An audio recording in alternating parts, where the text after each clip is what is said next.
Hello guys, welcome to my channel Shashi Verma classes.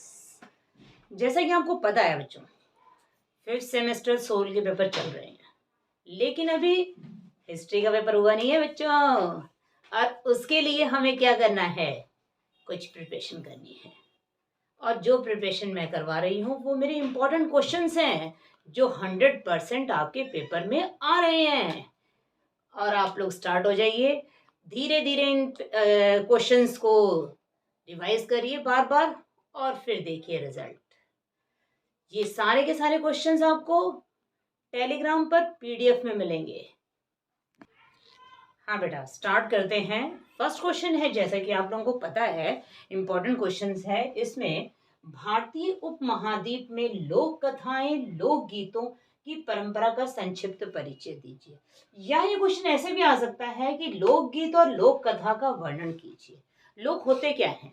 हम आम जनजीवन, हम लोगों को लोक कहा जाता है। जो लोक गीत होते हैं, जो आम जनजीवन में लोक गीत प्रचलित होते हैं, गाने गाए जाते हैं, कथाएं होती हैं, कुछ कहानियां होती हैं, वही तो है ये लोकगीत और लोक कथाएं।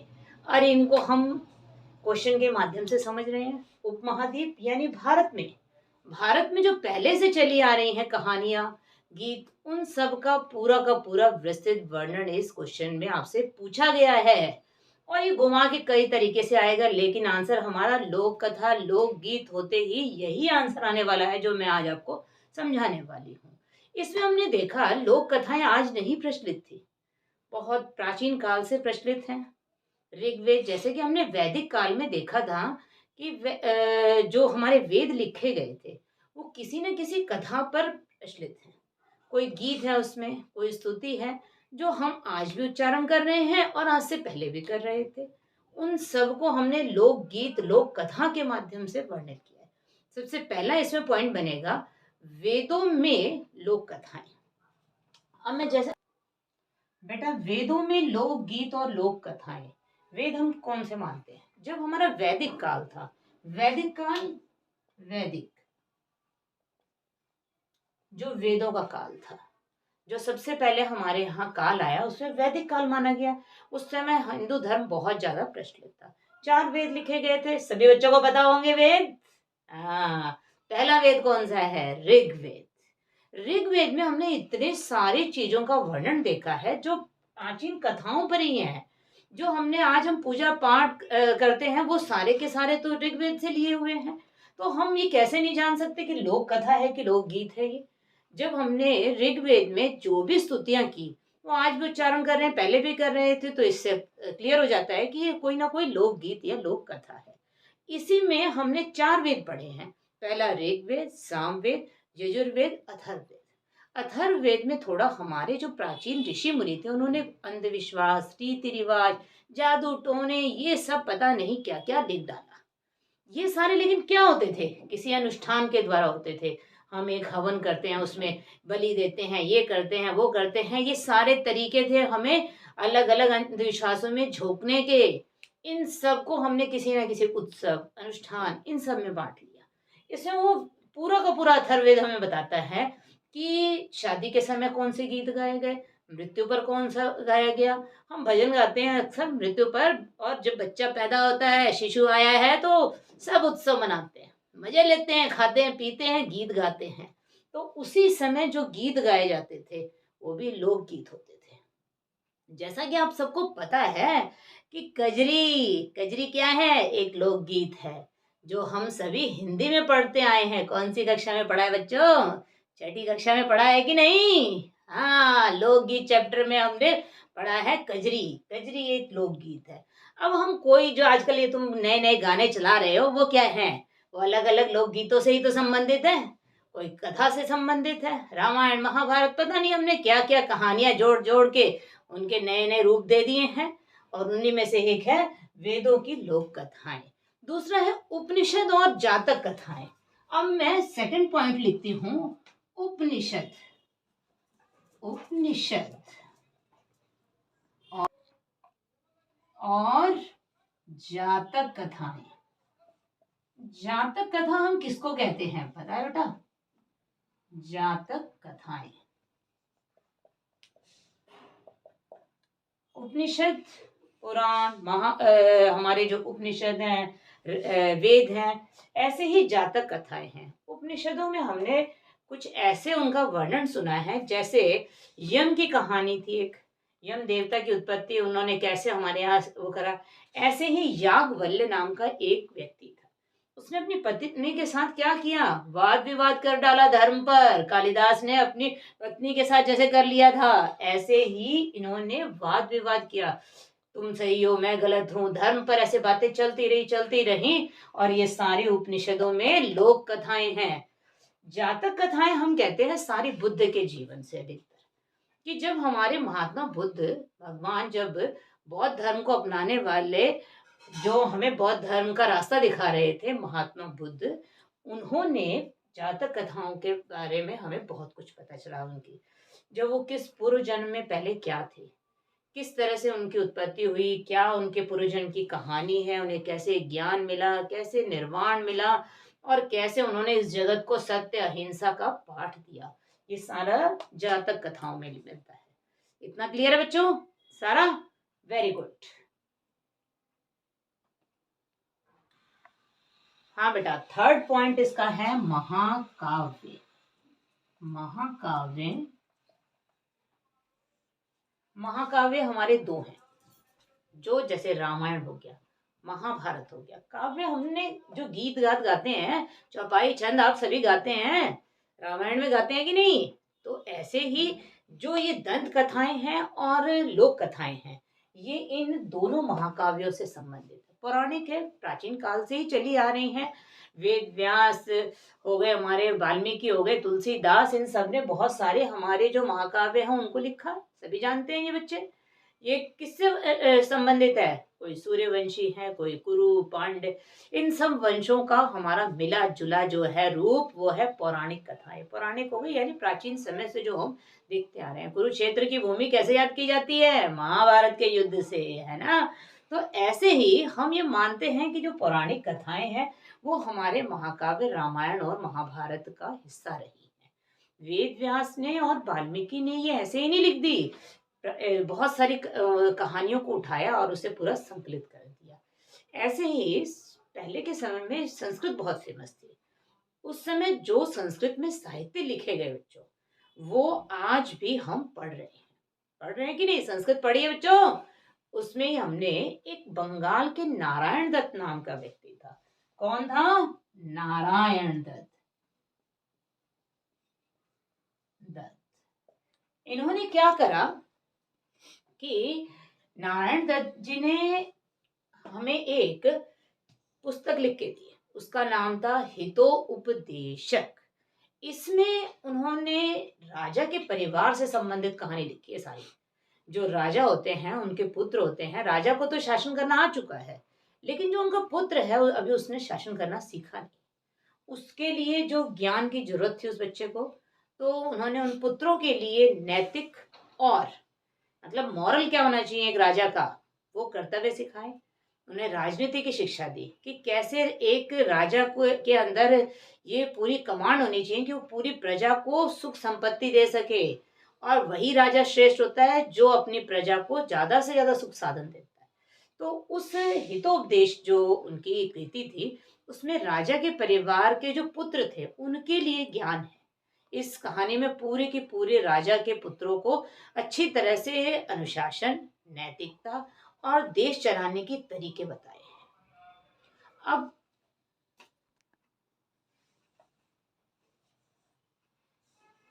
अब बेटा चौथे नंबर पे हमारा पॉइंट बनता है वृहत कथा। वृहत का मतलब आप समझते होंगे, बड़ा। जो संकुचित होता है छोटा।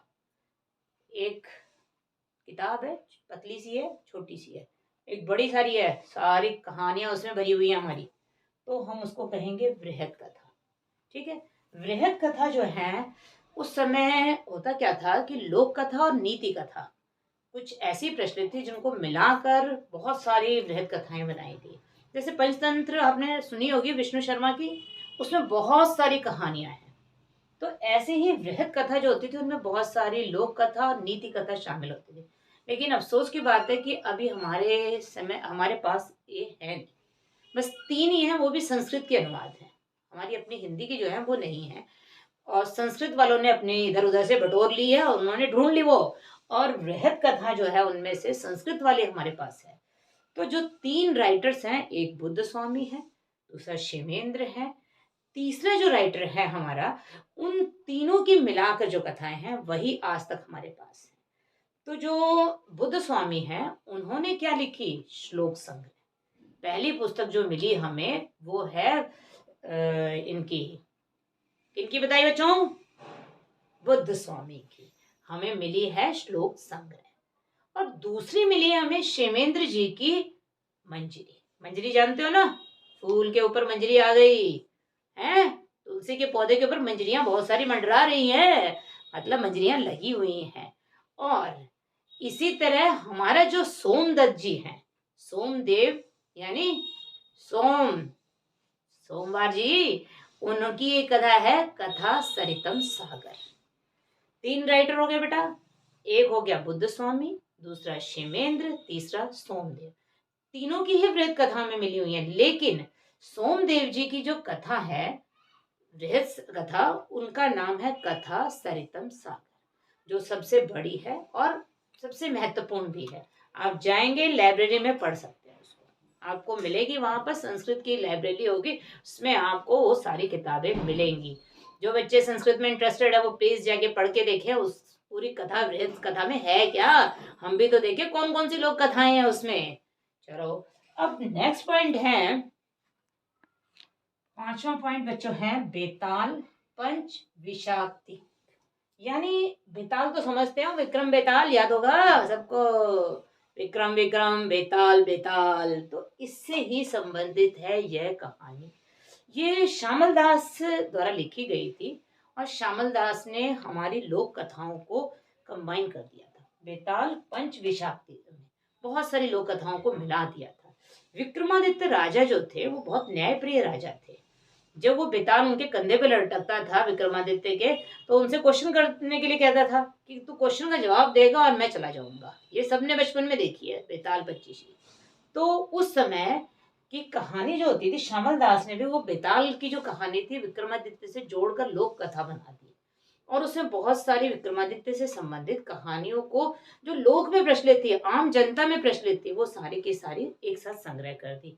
दूसरी श्यामल दास जी ने क्या किया, जब मौर्य राजा चंद्रगुप्त मौर्य, मौर्यों में भी जब राजा हुए चंद्रगुप्त मौर्य, उन्होंने क्या उपाधि धारण करी थी बच्चों? बताओ, कोई तो बताओ। विक्रमादित्य की उपाधि धारण करी थी बच्चों। विक्रमादित्य क्योंकि न्यायप्रिय शासक थे बहुत, और न्यायप्रिय शासक जब होगा तो वो क्या करेगा, अपने समाज में होने वाली जितनी भी समस्याएं हैं उनको बड़ी आसानी से हैंडल करेगा।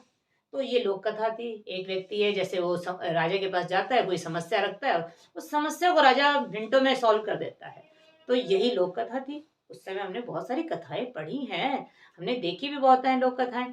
तो उन सब को श्यामल दास जी ने बेताल पंच विषाक्ति में संग्रहित कर दी, इकट्ठी कर दी सारी की सारी कहानियां। गुप्त काल में ऐसे ही बहुत सारी कहानियां लिखी गई थी, वो भी उन्होंने संग्रहित कर दी बेताल में ही, पंच विषाक्ति में ही। और उस समय जो चंद्रगुप्त राजा थे उन्होंने विक्रमादित्य की उपाधि धारण करी थी कि वो विक्रमादित्य की तरह न्यायप्रिय शासक बनना चाहते थे बच्चों, और सबसे अच्छे शासक थे वो। स्वर्ण काल माना जाता है गुप्त काल, आपको पता है ना सबको। तो ऐसे ही ये श्यामल दास जी द्वारा निर्मित ये कहानी हुई। अब है ग्रह सूत्र। ग्रह सूत्र इसका है बेटा छठा पॉइंट, छठा पॉइंट आ गया ग्रह सूत्र। ग्रह सूत्र कहते हैं जब हम विवाह या किसी बच्चे के होने पे गीत गाते हैं। अभी शादी का सीजन चल रहा है, सबके घरों में होता है ना मेहंदी, यार कौन कौन से हो रहे हैं लोकगीत, सब चल रहे हैं। मेहंदी चलती है, हल्दी चलती है, उस पे क्या गाते हैं बच्चे, सब लोकगीत चल रहे हैं। तो इन लोकगीतों को उस समय गृह सूत्रों में संगठित किया जाता है। जैसे पुराण उपनिषद होते हैं वैसे गृह सूत्र होते हैं। उनमें भी हमने देखा है कि बहुत सारी जो प्राचीन लोकगीत होते हैं उन सबको लोकगीतों के माध्यम से जनता तक फैलाया गया था। हम सभी उनको गाते हैं। और उस समय सबसे ज्यादा हमने देखा है कि देवताओं को प्रसन्न करने के लिए भी लोग लोकगीत गाते थे। और सोमदेव यानी जो सोम देवता थे उनको प्रसन्न करने के तो गृह सूत्र में बहुत सारे लोकगीत आज भी प्रचलित हैं। हम गाते नहीं हैं, भोले भंडारी। ऐसे ही उस समय वो उन गीतों के द्वारा अपने देवताओं को प्रसन्न किया करते थे। सातवां बच्चों पॉइंट है सिंहासन बत्तीसी। सिंहासन बत्तीसी जो था वो मौखिक रूप से होता था। मौखिक यानी बोलकर बस गाए जाते हैं। हम हिंदी में, संस्कृत में, क्षेत्रीय भाषाओं में कुछ कुछ ऐसे गीत भजन ऐसे गाते रहते हैं, बस मौखिक रूप से, रिटन में नहीं होते हैं। वो जो अमीर खुसरो तो लिखता था, लेकिन वो गाता भी था कुछ। बहुत सारे उसकी जो मुकरियां उकरियां होती थी वो क्या होती थी, बस गाने में जोड़ जोड़ के तोड़ तोड़ के वो गा देता था। ऐसे जो सिंहासन बत्तीसी है वो मौखिक रचनाएं थी, हिंदी, संस्कृत और क्षेत्रीय भाषाओं के द्वारा। लेकिन ये तो विकसित होती चली गई, दोनों ही कथाएं और गीत। एक समय तो अतन्य वाला हो जाते हैं सब। तो सिंहासन बत्तीसी के बाद हमने ये देखा कि लोक कथा और लोकगीत थोड़े थोड़े अलग होने लग गए। कैसे अलग होने लगे? वो अलग तरीके से गाए जाने लगे, लोक कथाएं अलग तरीके से गाई जाने लग गई। तो इन लोगों ने क्या करा कि जो सिंहासन बत्तीसी होती थी वो वैसे तो श्लोकों के रूप में गाए जाने लग गए अधिकतर। अब इसमें हमने देखा यक्षगान। यक्षगान जैसे हम डांस करते हैं, यक्ष ऐसे से है।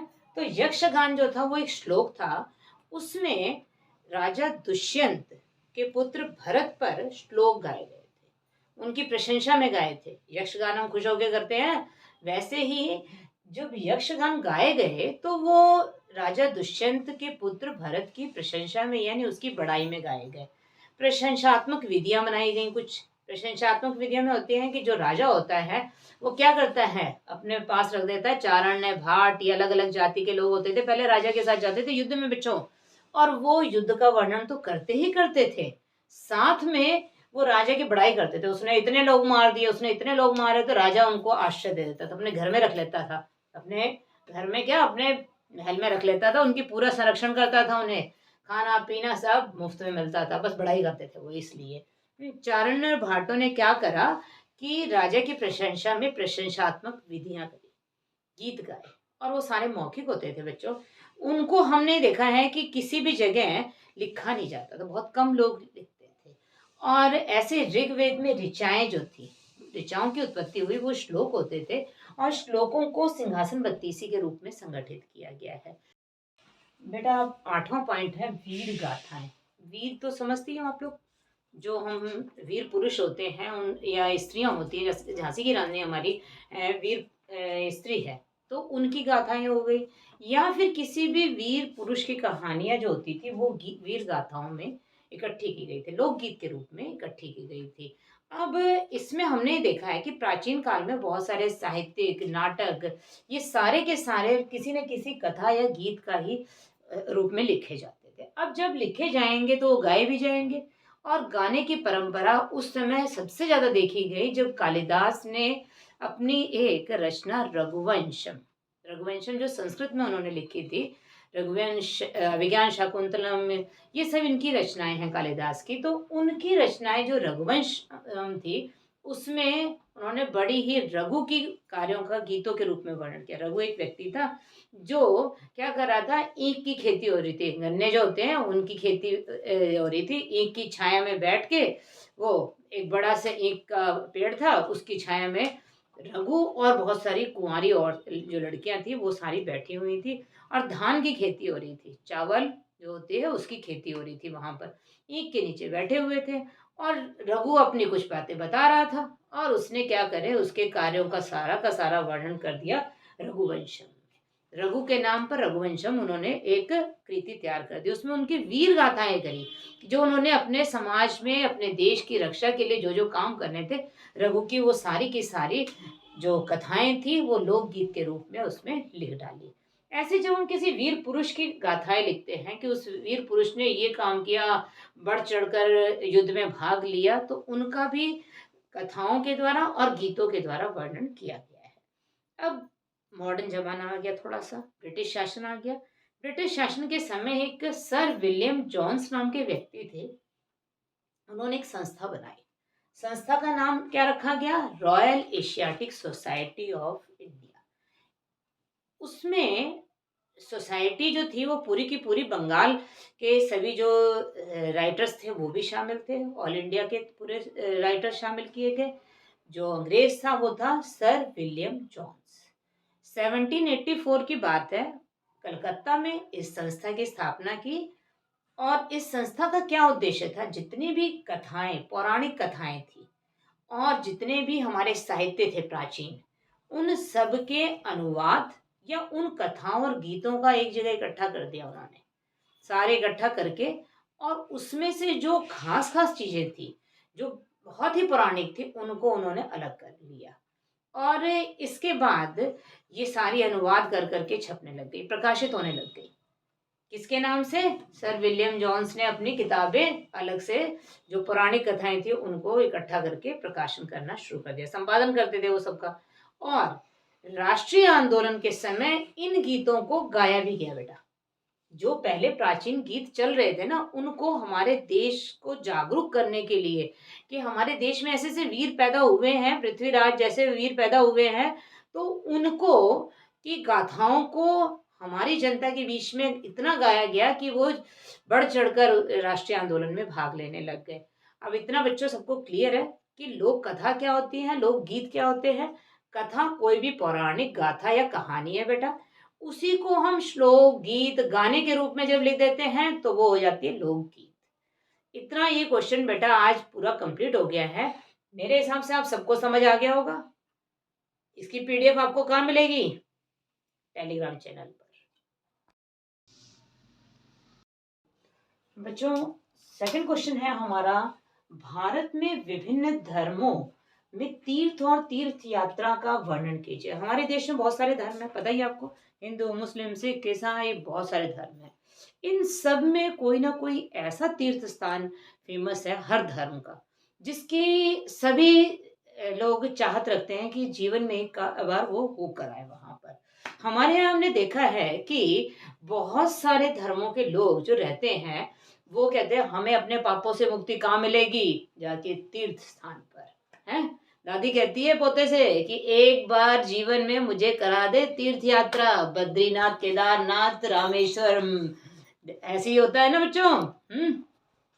अब जब भारत में हमारे यहाँ सांस्कृतिक महत्व तो बहुत ज्यादा रहा है, और इस सांस्कृतिक महत्व में सभी धर्मों के लोग भी हैं, हिंदू, मुस्लिम, सिख, ईसाई, सब ने अपने अपने एक एक पवित्र स्थान को महत्व देता है। हमारे हिंदुओं में तो बहुत सारे हैं, मुस्लिम, सिख, ईसाई, सब ने अपने अपने पवित्र स्थानों को महत्व दिया है। और पापों से मुक्ति का द्वार ही हम ये कहते हैं कि कहाँ है? सिर्फ तीर्थ यात्रा। हम पाप करते जाते हैं और जीवन में एक बार तीर्थ यात्रा करके सारे पापों को धोने की सोचते हैं। ठीक कह रही हूँ ना? अब है पहला पॉइंट इसमें बनता है, विभिन्न धर्मों में तीर्थ स्थल। हर धर्म का अपना एक तीर्थ स्थल है। हिंदुओं ने क्या कर रखा है? बद्रीनाथ, केदारनाथ, ये कर रखे हैं। ईसाई ने अलग अलग गिरजाघर हो गए। इस्लाम में हज को महत्व देते हैं, भारत में बहुत सारे ऐसे ही हैं। सिखों ने अपने पवित्र गुरु नानक जी का ये माना है। अब हम ये मानते हैं कि हर धर्म के लोग कहीं ना कहीं पर जब जाते हैं तीर्थ यात्रा करने के लिए, तो उस तीर्थ यात्रा में कहाँ कहाँ जाते हैं, हम इस चैप्टर में पढ़ने वाले हैं बच्चों। सबसे पहले कि हमारे देश में जो विदेशी आए, यानी जो दूसरे देश से लोग हमारे देश में आए, उन्होंने भी इन तीर्थ यात्राओं का बहुत विवरण दिया है। कौन कौन आया था? मेगास्थनीज, फाहियान, जिन लोगों ने अपने अपने यात्रा वृतांत लिखे। अलबरूनी, सबने 12th में पढ़ा है ना, हिस्ट्री में अलबरूनी का नाम है। तो इन सभी राइटर्स ने, जो लेखक आए यहाँ पर, इन्होंने अपने अपने यात्रा वृत्तांत में किसी न किसी धर्म विशेष का वर्णन अवश्य किया है। अब हेनसांग ने सीयू अपनी पुस्तक में किया, वहीं फाहियान ने भी किया है। ऐसे मेगास्थनीज जब आया तो उसने इंडिका नाम की किताब लिखी, जिसमें बौद्ध धर्म का बहुत सारा विवरण दिया हुआ है। कभी आपने सांची का स्तूप, तक्षशिला, ये सब पढ़ा होगा ना, 12वीं में पढ़ा है सबने। अभी तक हम पढ़ते आ रहे हैं बच्चों की। तक्षशिला जो था सबसे बड़ा शिक्षा का क्षेत्र था। उस समय जितने भी विदेशी आते थे बच्चों, वो वहां पर अपनी एजुकेशन गेन करने के लिए आते थे, अपनी पढ़ाई करते थे। और वो जब घूमते थे हमारे भारत में भारत दर्शन के लिए, तो वो उनका यात्रा वृतांत लिख देते थे, और वो बहुत सारे पवित्र स्थानों पर भी जाते थे बच्चों।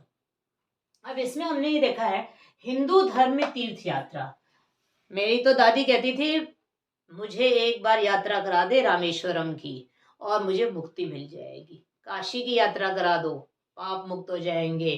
प्रयाग की यात्रा करा दो। ये हमारे हिंदू धर्म में प्राचीन काल से बेटा होता आया है।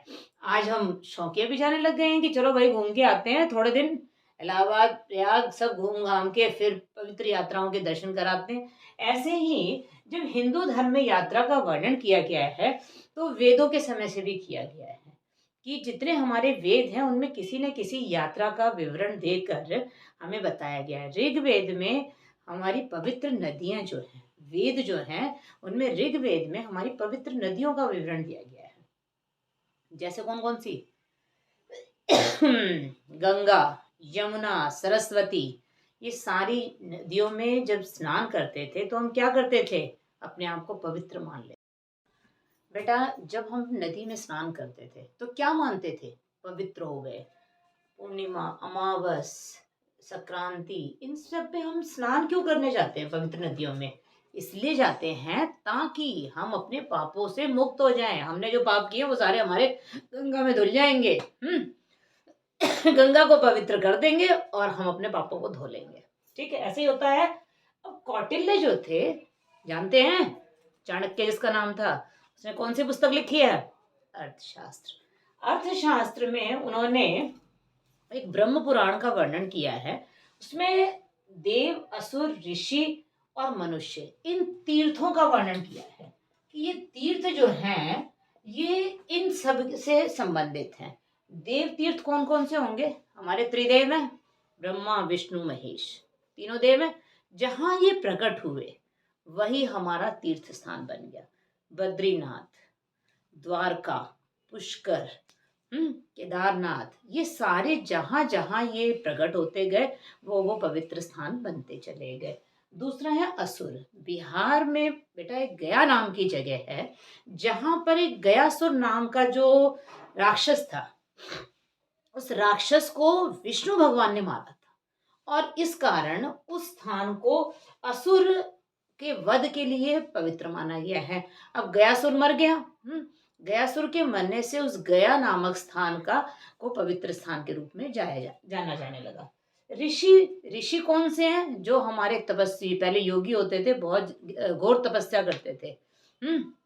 और वो ऋषि जो तपस्या करते थे तो उस स्थान को, जहाँ वो तपस्या कर रहे होते थे बच्चों, उस स्थान को हम पवित्र मान लेते थे। उन्होंने पूरा ज्ञान प्राप्त करके उस जगह को इतना पवित्र शुद्ध कर दिया था कि वहाँ अब तीर्थ स्थानों के रूप में जाने लग गए हैं।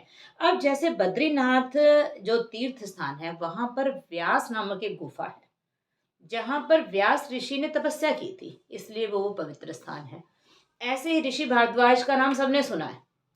अहिल्या थी जिनको पत्थर का बना दिया गया था, तो अहिल्या जहाँ थी और वो ऋषि भारद्वाज का जो आश्रम था, उस स्थान को ऋषि आश्रम के रूप में पवित्र माना गया। तो ऋषियों के द्वारा जहाँ तपस्या की गई उन आश्रमों को ऋषि तीर्थ के नाम से जाना गया। अब बच गए मनुष्य। मनुष्य क्या है? राम मनुष्य के रूप में आए थे धरती पर, कृष्ण जी मनुष्य के रूप में आए थे, सूर्यवंशी, चंद्रवंशीय, इन लोगों के नाम पर जो जिस कुल में पैदा होता गया उस कुल के नाम पर मनुष्य तीर्थ स्थान बनने लग गए। अब राम जी का जन्म कहाँ हुआ? अयोध्या में। तो उस अयोध्या नामक स्थान को पवित्र बना दिया गया। और हमारे कृष्ण कन्हैया जी कहाँ पैदा हुए हैं? वृंदावन में। द्वारिका नामक जगह पर उनको पवित्र बना दिया गया। तो हम लोगों का ये मानना है कि हमारे देश में बद्रीनाथ, रामेश्वर, पुरी और द्वारका, ये 4 धाम हैं। कहते हैं ना 4 धाम की यात्रा, जो 4 धाम हैं इनको पवित्र माना गया है। कौन कौन से हैं? बद्रीनाथ, रामेश्वर, पुरी, द्वारका, जगन्नाथपुरी है। इन सभी स्थानों को जो एक बार जाके वहां पर स्नान कर लेता है या दर्शन कर लेता है, उसके सारे पापों से वो मुक्त हो जाता है। ये तो हुई बेटा हिंदू धर्म की बात कि हिंदू धर्म में हमने इन जो पवित्र स्थानों को तीर्थ यात्रा के लिए मान लिया है कि हमारे यहाँ के जो लोग हैं वहाँ जाते हैं, जीवन काल में एक बार सभी उस जगह पर जाना चाहते हैं अपने पापों की मुक्ति के लिए। अब बच गया इस्लाम धर्म। दूसरा धर्म क्या है? इस्लाम। इस्लाम में भी तीर्थ को महत्व दिया गया है? पहले जो मुस्लिम शासक थे वो हमारे देश में आए और धीरे धीरे क्या होने लग गया? हज यात्रा, मक्का मदीना की यात्रा होती है तो वो हज यात्रा है, उसका प्रभाव भारत में भी दिखाई देने लग गया। भारत में दिखाई देने लग गया। जो संत कवि थे, जो बिंदास अपनी जिंदगी जीते थे, हैं, और हमें सही रास्ते पे दिखाते थे, वो लोग हिंदू मुसलमानों के बारे में नहीं सोचते थे कि क्या हिंदू क्या मुस्लिम, उनके लिए सभी धर्म पवित्र थे। उन स्थानों पर जो हैं उनकी दरगाह है। ऐसे ही हमारे देश में राजस्थान में अजमेर नामक जगह जो है वो किसकी वो है दरगाह? मियानुद्दीन चिश्ती की दरगाह है ना, सब जानते हैं उसको। बहुत सारे लोग जाते भी हैं, हम हिंदू भी जाते हैं, मुसलमान भी जाते हैं, सिख भी जाते हैं, सब धर्मों के लोग पवित्र स्थानों की यात्रा करने के लिए एक दूसरे के धर्म में भी जाते हैं। तो ऐसे ही जो दिल्ली में है वो किसकी दरगाह है? औलिया जी की, है ना, निजामुद्दीन औलिया। उनकी दरगाह पर लोग चदर चढ़ाते हैं, उसको पवित्र मानते हैं, दूर दूर से लोग उस पवित्र स्थान की यात्रा के लिए आते हैं। जामा मस्जिद हो गया, बड़ी बड़ी मस्जिदें होगी, मोती मस्जिद हो गई, इन सब के दर्शन करके वो अपने आप को धन्य समझते हैं। ये तो हो गया बेटा इस्लाम का। हिंदू धर्म और इस्लाम धर्म के बारे में आपको पता चल चुका है। अब नेक्स्ट धर्म है हमारा ईसा मसीह जी का धर्म। यह है ईसाई धर्म। ईसाई तीर्थ। ईसाई तीर्थ में हम ये मानते हैं जब ईसा मसीह, जो हमारे यहाँ क्रिश्चियन लोग हैं, वो भी अपने जो गिरजा है, मंदिर हैं, गिरजाघर हैं, वहाँ पर यात्रा करने के लिए जाते हैं और उन यात्राओं के लिए वो पवित्र स्थानों पर बार बार घूमते हैं और अपने मुरादें पूरी करते हैं। हमारे देश में सबसे ज़्यादा केरल और गोवा, इन दो जगह पे ज़्यादा गिरजाघर हैं और उनकी यात्रा करने के लिए वो लोग जाते रहते हैं। जो मेन जो हमारा गिरजाघर है वो है सेंट थॉमस गिरजाघर। उस गिरजाघर को ईसाई लोग सबसे ज़्यादा पवित्र मानते हैं। अब नेक्स्ट आया है धर्म हमारा सिख धर्म। बेटा चौथा पॉइंट है हमारा सिख धर्म। अभी तक हमने हिंदू, इस्लाम और ईसा तीनों धर्मों के बारे में जान लिया। अब है सिख धर्म। ये भी हमारे भारत में, उपमहाद्वीप में बहुत जगह फैला हुआ है। चारों तरफ सिख धर्म को मानने वाले लोग रहते हैं। अब सिख धर्म के जो गुरु हैं, गुरु नानक साहब, उनका जन्म पंजाब में हुआ, तलवंडी में। उस स्थान को ही पवित्र स्थान माना गया है तीर्थ यात्रा के लिए। और गुरुओं जो सिख धर्म के 10वें गुरु थे, गुरु गोविंद सिंह, उनका स्थान जन्म हुआ बिहार में, पटना। उस स्थान को भी पवित्र माना जाता है। ऐसे हम सभी जो है स्वर्ण मंदिर जाते हैं देखने के लिए, अमृतसर के, अमृतसर तीर्थ स्थान है उनका, और वहां पर स्वर्ण मंदिर देखने जाते हैं। और इसके अलावा आनंद साहब जो है, इनका आनंदपुर साहिब सिखों का महत्वपूर्ण तीर्थ स्थान माना गया है। उसकी यात्रा कर लोग अपने आप को धन्य समझते हैं। जो ये हमारे सिख धर्म को मानने वाले लोग हैं, उनके लिए ये गुरु नानक देव हो गए, आनंदपुर साहिब हो गए, अमृतसर हो गए, ये सारे पवित्र स्थान माने गए हैं। नेक्स्ट धर्म आता है बौद्ध धर्म। बौद्ध धर्म,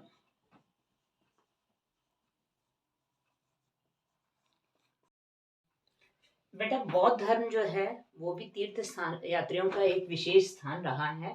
बौद्ध धर्म का जो महात्मा बुद्ध हैं, उनके जन्म, जहाँ उन्होंने जन्म लिया, जहाँ इन्होंने सबसे पहले अपना उपदेश दिया, कहाँ दिया था? सारनाथ में दिया था। पीपल के पेड़ के नीचे दिया था, उन्हें ज्ञान की प्राप्ति हुई थी, वही उन्होंने सबसे पहला उपदेश भी दिया था। तो जो उनके पवित्र स्थान है, यानी जो बौद्ध धर्म को मानने वाले लोग हैं, वो लोग महात्मा बुद्ध के जन्म, उनके प्रवचन, उनके महानिर्वाण, इन सब की यात्रा करते हैं। बिहार में वैशाली में उत्तर प्रदेश में सारनाथ और कुशीनगर में जो है इनके पवित्र तीर्थ स्थल माने गए हैं। राजगृह हो गया, बोध गया हो गया, इन सभी जगह पर जहाँ जहाँ बुद्ध के जीवन से संबंधित अवशेष हैं या उनकी जो हड्डियां हैं उनको उसमें रखा गया है पवित्र स्थानों में, उनकी यात्रा कर बौद्ध अपने आप को पवित्र धन्य समझते हैं इन पवित्र स्थानों की यात्रा करके। नेक्स्ट है बेटा हमारे महावीर जैन आ गए। अब जैन धर्म में पवित्र स्थान कौन कौन से हैं? महावीर जी जहाँ पैदा हुए, महावीर जी बिहार में पावापुरी में इन्होंने जैसे महत्वपूर्ण रहा है इनके लिए, ऐसे ही राजस्थान में माउंट आबू जो जगह है बड़ा सुंदर, हमारी सिस्टर शिवानी रहती है वहां पर, सबको पता है। जो सिस्टर शिवानी है वो माउंट आबू में एक कमल की तरह उस में रहती है। वैसे ही माउंट आबू में दिलवाड़ा मंदिर जो है वो जैनियों का पवित्र स्थान माना गया है। पावापुरी हो गई, मध्य प्रदेश में खजुराहो हो गए, ये जो जगह हैं ये महावीर जैन धर्म को फैलाने के लिए और उन तीर्थ स्थानों पर यात्रा करके लोग अपने आप को पवित्र समझते हैं कि आज हमने वहां की यात्रा कर ली और हम इस संसार से अब मुक्ति के द्वार पर जा सकते हैं। तीर्थ स्थान और तीर्थ यात्रा दोनों ही बहुत पवित्र हैं हमारे भारत देश में, और यहाँ पर बहुत सारे वो लगते हैं, मेले लगते हैं, पर्व मनाए जाते हैं। जैसे कुंभ का मेला है वो प्रयाग पर लग जाता है, हर 5 साल के बाद जाते हैं सभी हैं। और इस तरह से ये लेकिन सिर्फ पवित्र यात्राएं नहीं है बेटा, ये हमें एकता के सूत्र में बांधते हैं। हम वहाँ जाते हैं, वहाँ के भौगोलिक, सामाजिक, राजनीतिक इन सब को देखते हैं और हम एक दूसरे से जुड़ते चले जाते हैं। एक धर्म के लोग भी इकट्ठे हो जाते हैं या अनेक धर्मों के लोग भी इकट्ठे होते हैं, इससे हमारे देश में एकता की भावना आती है। इसीलिए ये जो क्वेश्चन है तीर्थ और तीर्थ यात्रा का इस हमारे हिस्ट्री के चैप्टर में महत्वपूर्ण स्थान रखा गया है। अब है सभी धर्मों को हम मिलाकर यात्रा करते हैं, वही हमारे लिए पवित्र यात्राओं के रूप में जाने गए। बेटा बौद्ध धर्म जो है वो भी तीर्थ स्थान यात्रियों का एक विशेष स्थान रहा है। बौद्ध धर्म का जो महात्मा बुद्ध हैं उनके जन्म, जहाँ उन्होंने जन्म लिया, जहाँ इन्होंने सबसे पहले अपना उपदेश दिया, कहाँ दिया था? सारनाथ में दिया था। पीपल के पेड़ के नीचे दिया था, उन्हें ज्ञान की प्राप्ति हुई थी, वही उन्होंने सबसे पहला उपदेश भी दिया था। तो जो उनके पवित्र स्थान है, यानी जो बौद्ध धर्म को मानने वाले लोग हैं, वो लोग महात्मा बुद्ध के जन्म, उनके प्रवचन, उनके महानिर्वाण, इन सब की यात्रा करते हैं। बिहार में वैशाली में, उत्तर प्रदेश में सारनाथ और कुशीनगर में जो है इनके पवित्र तीर्थ स्थल माने गए हैं। राजगृह हो गया, बोध गया हो गया, इन सभी जगह पर जहाँ जहाँ बुद्ध के जीवन से संबंधित अवशेष हैं या उनकी जो हड्डियां हैं उनको उसमें रखा गया है पवित्र स्थानों में, उनकी यात्रा कर बौद्ध अपने आप को पवित्र धन्य समझते हैं इन पवित्र स्थानों की यात्रा करके। नेक्स्ट है बेटा हमारे महावीर जैन आ गए। अब जैन धर्म में पवित्र स्थान कौन कौन से हैं? महावीर जी जहाँ पैदा हुए, महावीर जी बिहार में पावापुरी में इन्होंने जैसे महत्वपूर्ण रहा है इनके लिए, ऐसे ही राजस्थान में माउंट आबू जो जगह है बड़ा सुंदर, हमारी सिस्टर शिवानी रहती है वहां पर, सबको पता है। जो सिस्टर शिवानी है वो माउंट आबू में एक कमल की तरह उस में रहती है। वैसे ही माउंट आबू में दिलवाड़ा मंदिर जो है वो जैनियों का पवित्र स्थान माना गया है।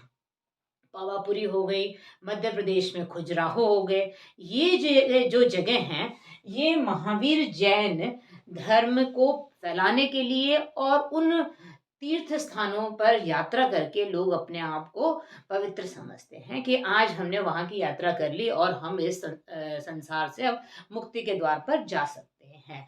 तीर्थ स्थान और तीर्थ यात्रा दोनों ही बहुत पवित्र हैं हमारे भारत देश में, और यहाँ पर बहुत सारे वो लगते हैं, मेले लगते हैं, पर्व मनाए जाते हैं। जैसे कुंभ का मेला है वो प्रयाग पर लग जाता है, हर 5 साल के बाद जाते हैं सभी, हैं? और इस तरह से ये लेकिन सिर्फ़ पवित्र यात्राएँ नहीं है बेटा, ये हमें एकता के सूत्र में बाँधते हैं। हम वहाँ जाते हैं, वहाँ के भौगोलिक, सामाजिक, राजनीतिक इन सब को देखते हैं और हम एक दूसरे से जुड़ते चले जाते हैं। एक धर्म के लोग भी इकट्ठे हो जाते हैं या अनेक धर्मों के लोग भी इकट्ठे होते हैं। इससे हमारे देश में एकता की भावना आती है। इसीलिए ये जो क्वेश्चन है तीर्थ और तीर्थ यात्रा का इस हमारे हिस्ट्री के चैप्टर में महत्वपूर्ण स्थान रखा गया है। अब है सभी धर्मों को हम मिलाकर यात्रा करते हैं, वही हमारे लिए पवित्र यात्राओं के रूप में जाने गए हैं। हाँ, अरे साइड हो जा। बेटा संस्कृति जो है, ये वाला जो क्वेश्चन है आप लोगों के लिए और भी ज़्यादा इम्पोर्टेंट है। इसमें संस्कृति शब्द का अर्थ स्पष्ट कीजिए। लोकप्रिय संस्कृति और उच्च संस्कृति के बीच महत्वपूर्ण अंतर बताइए। संस्कृति जो हम आम जन जीवन में देखते हैं, साधारण रूप से हम संस्कृति लेते किसे हैं? हुँ?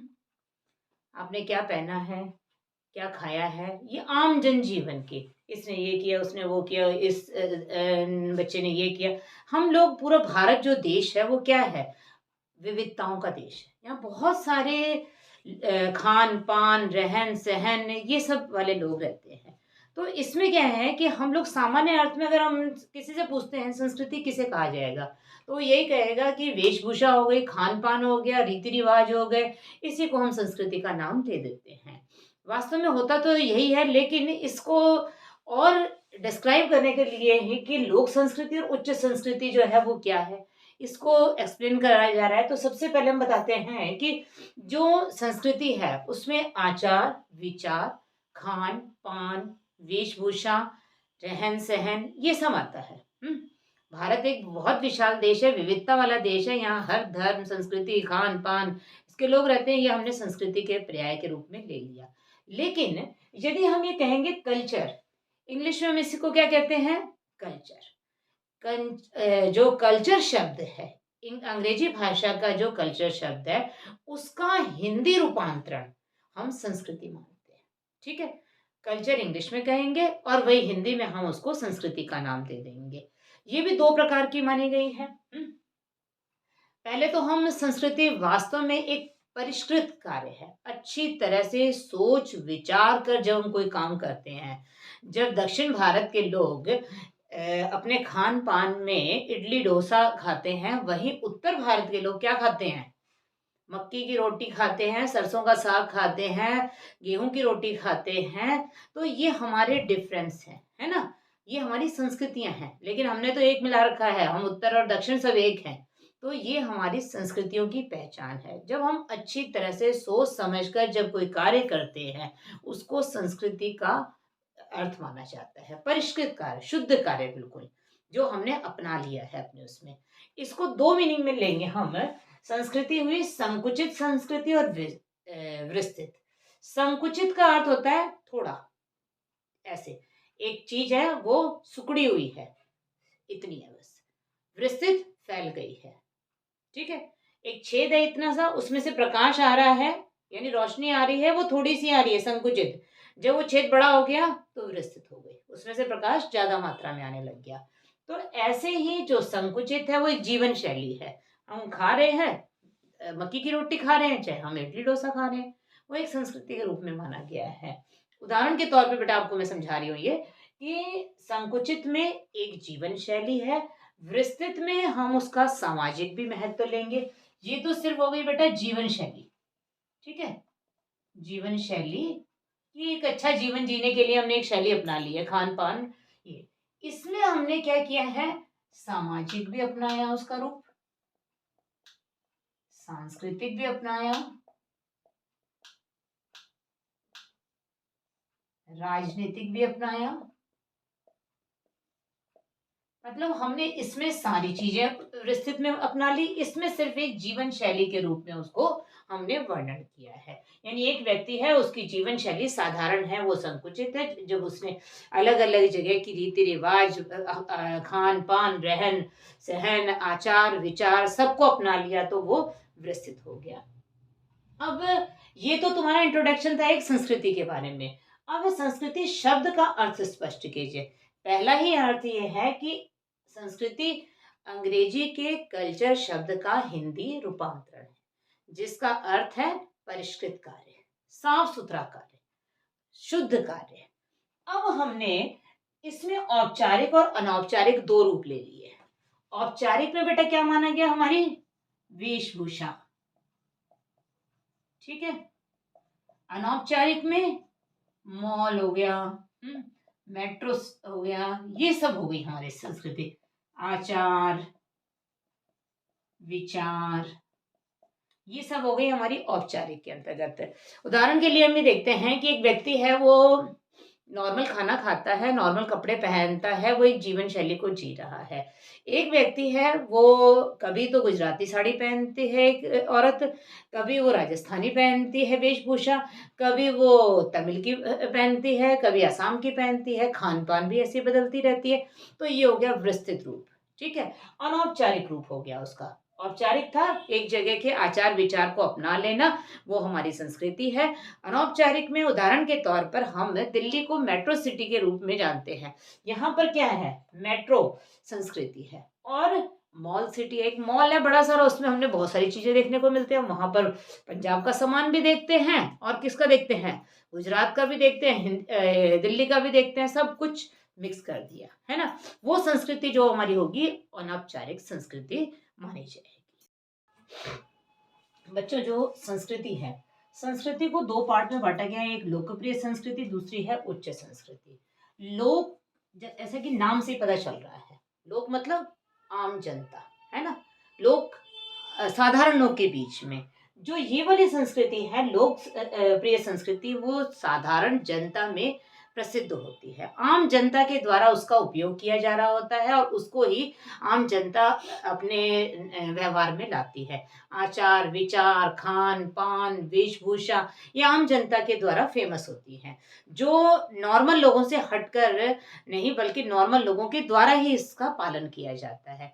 लेकिन आजकल हमने देखा है, जैसे टेलीविजन में एक संगीत चल रहा है, वो हम सबको वही पसंद आ जाता है, बादाम वाला है। ये क्या है? ये हम लोगों का एक आम जनता का जो रुझान है, उसको आकर्षित करने का एक तरीका है ना। एक पीढ़ी से दूसरी पीढ़ी तक हम कैसे लेके जाएंगे? जब हम आम जनता के बीच में उसको लोकप्रिय करेंगे। जब फिल्म, कोई गाना, कोई नृत्य या संगीत एक पीढ़ी से दूसरी पीढ़ी तक तभी जाएगा जब हम जनमानस में उसको लोकप्रिय करते हैं। ऐसे ही लोकप्रिय संस्कृति है, उसका है मेन तत्व। संस्कृतियां बदलती भी है बेटा, आज समय और स्थान के साथ बदल रही है। अब गाना दूसरा चल रहा होगा, है तो जब जो गाना चलता है वो तो फेमस हो जाता है आम जनता के बीच में, लेकिन जैसे जैसे समय स्थान बदलता है, वो उस गाने की स्थिति भी बदल जाती है। अब लोकप्रिय संस्कृति का तत्व है मास मीडिया। मास मीडिया आजकल सबसे ज्यादा फेमस है बेटा। खेल कूद हो गया, अखबार हो गया, जनसंपर्क के साधन हो गए, टेलीविजन, फिल्म, इनके द्वारा हम क्या देखते हैं? हम लोग इनको अपनाते चले जा रहे हैं। हम इनमें जो चीज देखते हैं, हमारे लिए वही चीज फेमस हो जाती है। धीरे धीरे हम उन चीजों को अपनाते चले जाएंगे, और हमारे जनमानस के बीच वो चीज ज्यादा लोकप्रिय होती चली जाएगी। अब हम क्या करते हैं? फिल्म में कोई एक आइटम सॉन्ग डाल देते हैं, वो आइटम सॉन्ग क्या होता है? जनमानस में प्रसिद्ध हो जाता है, और धीरे धीरे वो हमारी जो लाइफ है उसमें इन्वॉल्व हो जाता है। ऐसे ही हम ये कहेंगे कि जब यूरोप के लोगों ने अपनी संस्कृति फैलाई थी पूरे विश्व में, तो हर देश ने उसको अपनाया था। यूरोप की संस्कृति पूरे विश्व पर धीरे धीरे छाती चली गई। पश्चिमी सभ्यता की संस्कृति अब आजकल हमारे ऊपर छा रही है। कैसे छा रही है बताओ? एक उदाहरण देती हूँ, देखो तुम्हें। हम जीन्स पहनते हैं सभी, वो किसकी सभ्यता है? पश्चिमी सभ्यता है ना। पश्चिमी संस्कृति का एक पार्ट है जीन्स। और हमारे भारत देश की संस्कृति का क्या पार्ट है? खादी। अब हमने इन दोनों संस्कृतियों को मिला दिया। कैसे मिलाया? जीन्स के ऊपर हमने खादी का कुर्ता डालना शुरू कर दिया, और दो संस्कृतियां मिल गई, एक रूपता आ गई। लेकिन विविधता भी है। एक जगह जो चीज फेमस है वो वहां ज्यादा फेमस है, दूसरी जगह कम फेमस है। हम लोग खादी का कुर्ता तो पहनते हैं, साथ में जीन्स भी डाल लेते हैं। वो लोग जीन्स डालते हैं, साथ में हमारे खादी के कुर्ते को डाल लेते हैं। संस्कृतियां एक होते हुए भी विभिन्नता लिए हुए हैं, अलग अलग हैं, लेकिन लोकप्रिय हैं। आम जनता के बीच में उसको हम फेमस मानते हैं। अब जैसे हमने देखा जनसंपर्क के साधन है, टेलीविजन है, फिल्म है, जो चीज चलती गई फटाफट फटाफट फटाफट हम उसको अपनाते चले गए, और जैसे वो गई वैसे हमने उसको छोड़ दिया, है ना। एक ट्रेंड आया, अपनाया, फिर ट्रेंड के बाद हमने उसको धीरे धीरे दूसरी संस्कृति में मिला लिया। अब नेक्स्ट बेटा हमारी जो संस्कृति है, ये तो हमारी थी लोकप्रिय संस्कृति, जिसमें जीन्स वीन्स हमने देखा। अब है उच्च संस्कृति, जैसा कि आपको नाम से ही पता चले जाएगा, उच्च स्टैंडर्ड के लोग हैं ये, हैं, यानी ऊंचे वर्ग के लोग। ऊंचे वर्ग में हम दो वर्गों को मानेंगे, एक पढ़े लिखे वर्ग को उच्च वर्ग की श्रेणी दी जाती है ना। ये एक अमीर वर्ग होता है, दोनों ही वर्ग उच्च है। अब इनकी जो संस्कृति नाम से ही पता चल गया, लोक यानी आम जनता की, उच्च यानी जो ऊंचा वर्ग है, जो शिक्षित वर्ग है, यहाँ थोड़ा सा समाज से ऊपर उठा हुआ है, पढ़े लिखों का वर्ग है, और इनकी जो संस्कृति का तरीका होगा वो थोड़ा सा अलग होगा। हम ये मानेंगे कि जो साधारण जनता के से ये हटकर सामाजिक राजनीतिक रूप से अलग विचार होंगे इनके, थोड़ा सा ये कुछ अलग सोचेंगे, इनमें राजनीतिक स्थिरता होगी। अब ग्रामशी कहता है कि जो उच्च संस्कृति होती है उस पर किसका नियंत्रण होता है, हमेशा सामाजिक वर्ग अगर उच्च है तो संस्कृति भी उनके अनुसार ही चलेगी। अगर एक लोकप्रिय समाज है और एक उच्च वर्ग है, जो वो कहेगा उच्च वर्ग की बातें लोग जो आम जनता है वो मानती चली जाएगी। उदाहरण के लिए हम आपको एक बात बताते हैं, जैसे उच्च संस्कृति का एक उदाहरण है, खान पान की ले लो, रहन सहन ले लो, उनका जो रहने का तरीका होता है वो बड़ा हाई स्टैंडर्ड का होगा, विस्तृत होगा, वो संकुचित दायरे में नहीं रहेंगे, वो खुले विचारों के होंगे।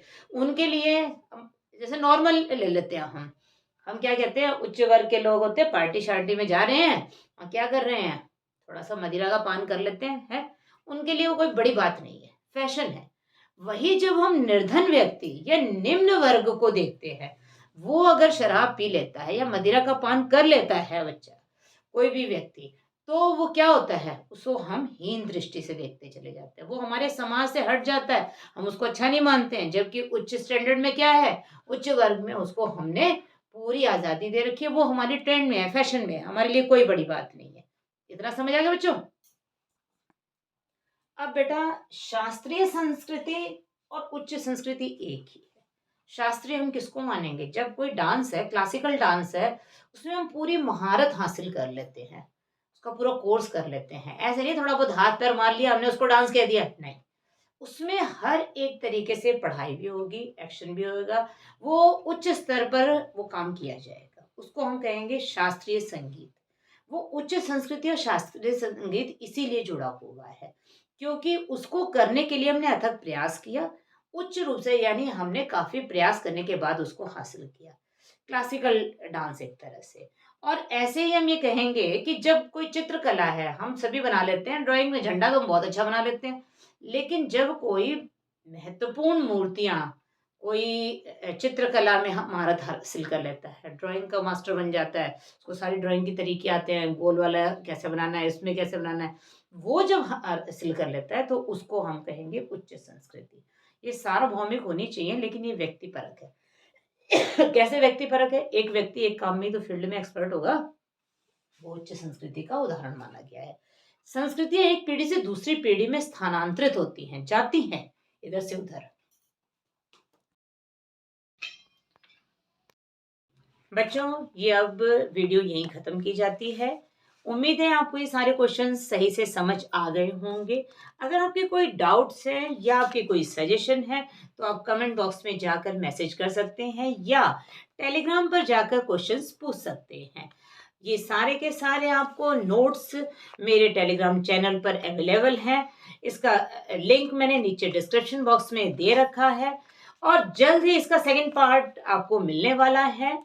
इसके साथ साथ आप लोगों को अगर ये वीडियो पसंद आती है तो लाइक सब्सक्राइब जरूर करें, ज़्यादा से ज़्यादा अपने दोस्तों में शेयर करें।